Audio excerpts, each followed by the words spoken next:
اعوذ باللہ من الشیطان الرجیم بسم اللہ الرحمن الرحیم اللہم صلی علی سیدنا محمد النبی الامی وعلی آلہ وسلم تسلیما۔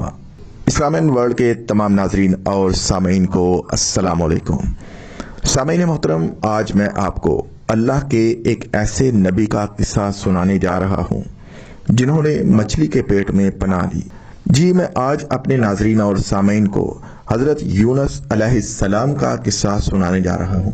آگے بڑھنے سے پہلے آپ تمام لوگوں سے گزارش ہے کہ ہمارے اس چینل اسلامین ورلڈ کو سبسکرائب کریں، لائک کریں، شیئر کریں اور بیل آئیکن کو ضرور پریس کریں تاکہ ہر آنے والی ویڈیو آپ تک پہنچتی رہے۔ حضرت یونس علیہ السلام دجلہ کے بائیں کنارے پر آباد عراقی شہر موصل میں پیدا ہوئے۔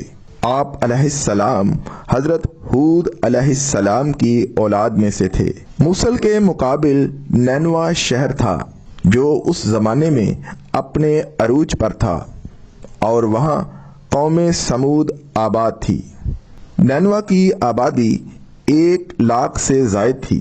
حضرت یونس علیہ السلام کی عمر 28 سال تھی جب اللہ تعالیٰ نے انہیں اہل نینوا کی رشد و ہدایت پر مأمور فرمایا۔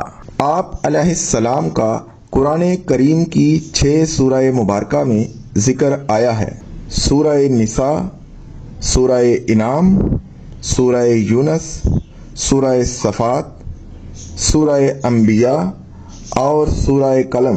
ان میں سے پہلی 4 سورہ مبارکہ میں حضرت یونس علیہ السلام کا نام اور باقی 2 میں ذو-النون صاحب حوت یعنی مچھلی والا کہہ کر ذکر کیا گیا ہے۔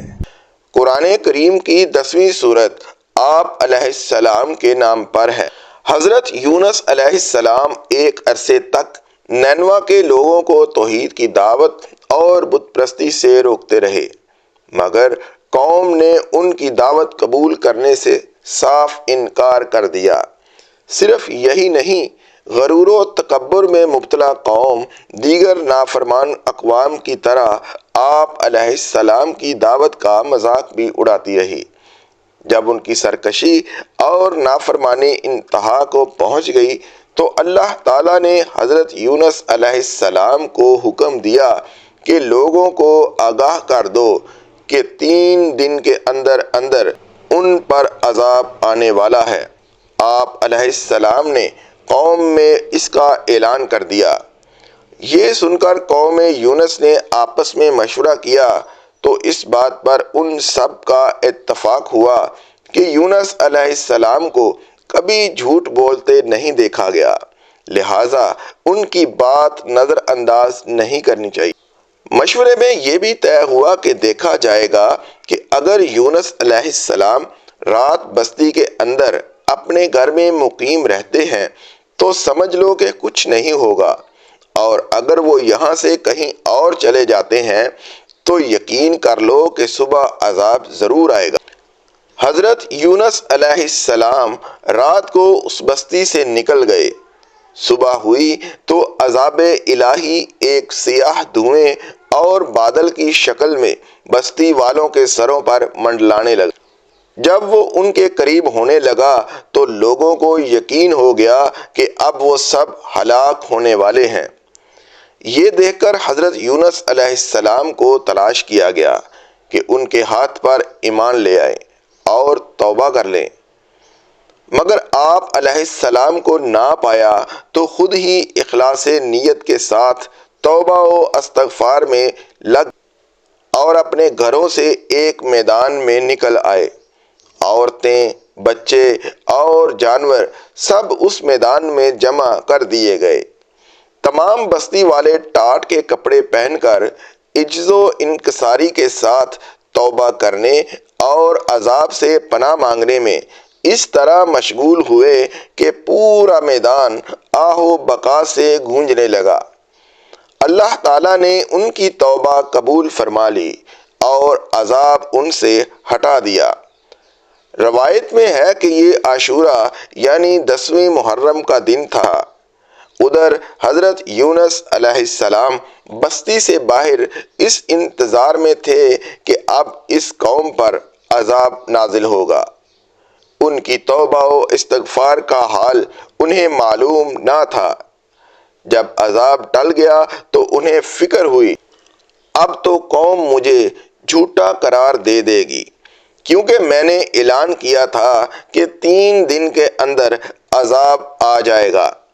اس قوم کا قانون تھا کہ جس شخص کا جھوٹ معلوم ہو اور وہ اپنے کلام پر کوئی شہادت پیش نہ کر سکے تو اسے قتل کر دیا جاتا۔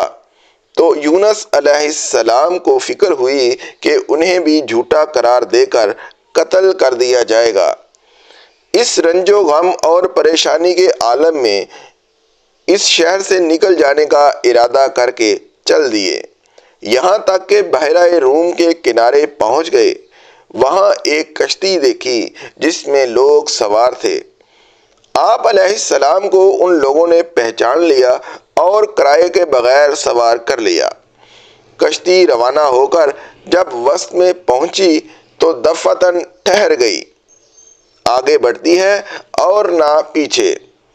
کشتی والوں نے اعلان کیا کہ ہماری اس کشتی میں کوئی ظالم، گناہگار یا بھاگا ہوا غلام سوار ہو جاتا ہے تو یہ کشتی خود بخود رک جاتی ہے۔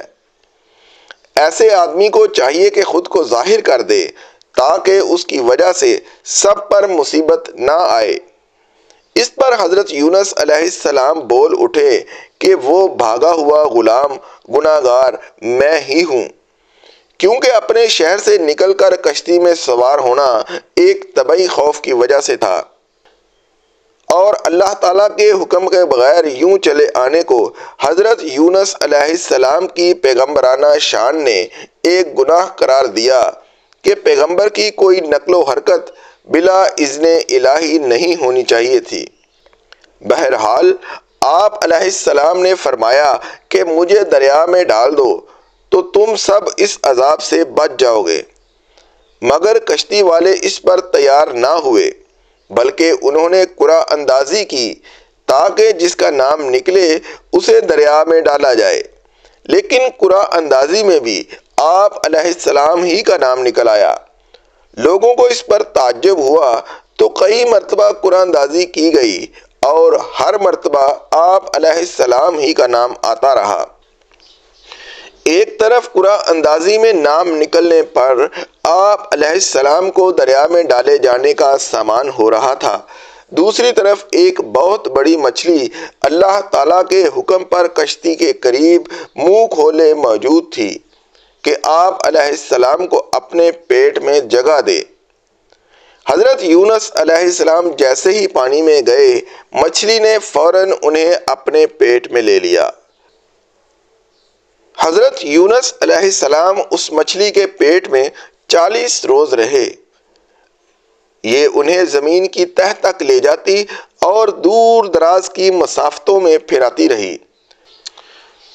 اس حالت میں حضرت یونس علیہ السلام نے دعا کی، لا الہ الا انت سبحانک انی کنت من الظالمین۔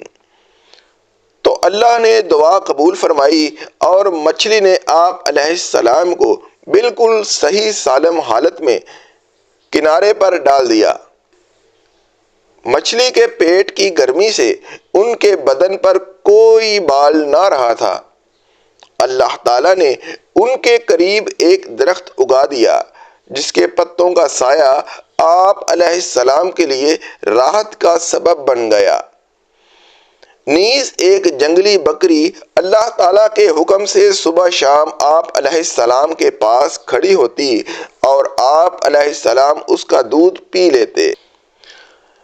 جب اللہ تعالیٰ نے حضرت یونس علیہ السلام کو مچھلی کے پیٹ میں قید کرنے کا ارادہ فرمایا تو مچھلی کو حکم دیا، ان کو لے لو، لیکن ان کے گوشت پر تیرا کوئی حق نہیں، کیونکہ یہ تیری غذا نہیں ہے۔ جب مچھلی آپ علیہ السلام کو لے کر سمندر کی انتہائی نچلی سطح میں پہنچی تو آپ علیہ السلام نے کچھ آہٹیں سنی۔ اس پر اللہ تعالیٰ نے وحی فرمائی، یہ سمندری جانوروں کی تسبیح ہے۔ اس موقع پر حضرت یونس علیہ السلام نے بھی تسبیح کی۔ جب فرشتوں نے آپ علیہ السلام کی تسبیح سنی تو بارگاہ خداوندی میں عرض کرنے لگے، اے ہمارے پروردگار، ہم ایک کمزور سی آواز کسی اجنبی زمین سے سن رہے ہیں۔ اللہ تعالیٰ نے فرمایا، یہ میرا بندہ یونس علیہ السلام ہے۔ فرشتوں نے عرض کیا، وہ تو نیک بندے ہیں اور ان کی طرف سے ہر شب و روز آپ کے پاس نیک عمل پہنچتا ہے۔ اللہ تعالیٰ نے فرمایا، ہاں یہ میری بہت اچھی تسبیح کرتے ہیں۔ پھر فرشتوں نے اللہ تعالیٰ کے حضور حضرت یونس علیہ السلام کی سفارش کی تو اللہ تعالیٰ نے مچھلی کو حکم دیا اور اس نے آپ علیہ السلام کو سمندر کے کنارے ڈال دیا۔ آپ علیہ السلام کا بدن مچھلی کے پیٹ میں رہنے سے انتہائی لاغر اور کمزور ہو چکا تھا۔ پھر اگر وہ اللہ کی پاکی بیان نہ کرتے تو لوگوں کے اٹھائے جانے کے دن تک یعنی روز قیامت تک مچھلی کے پیٹ میں ہی رہتے۔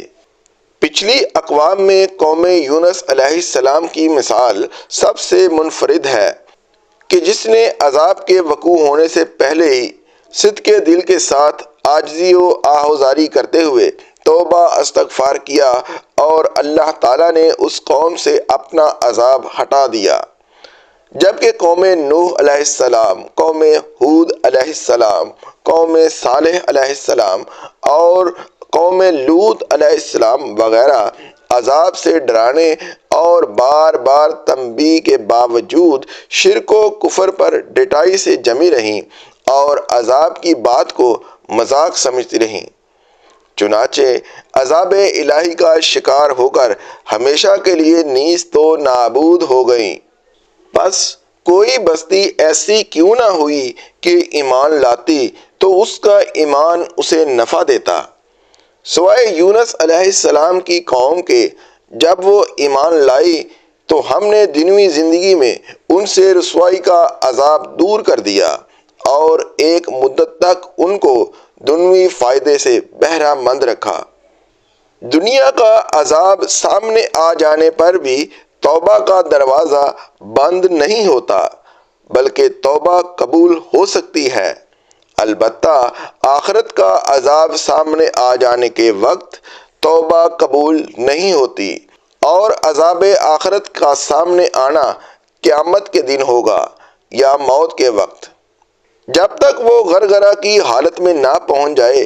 غرغرہ کی حالت سے مراد موت کا وہ وقت ہے کہ جب نزاع کے وقت فرشتے سامنے آ جاتے ہیں۔ اس وقت دنیا کی زندگی ختم ہو کر آخرت کے احکام شروع ہو جاتے ہیں، اس لیے اس وقت کا کوئی عمل قابل قبول نہیں۔ وما علینا الا البلاغ المبین۔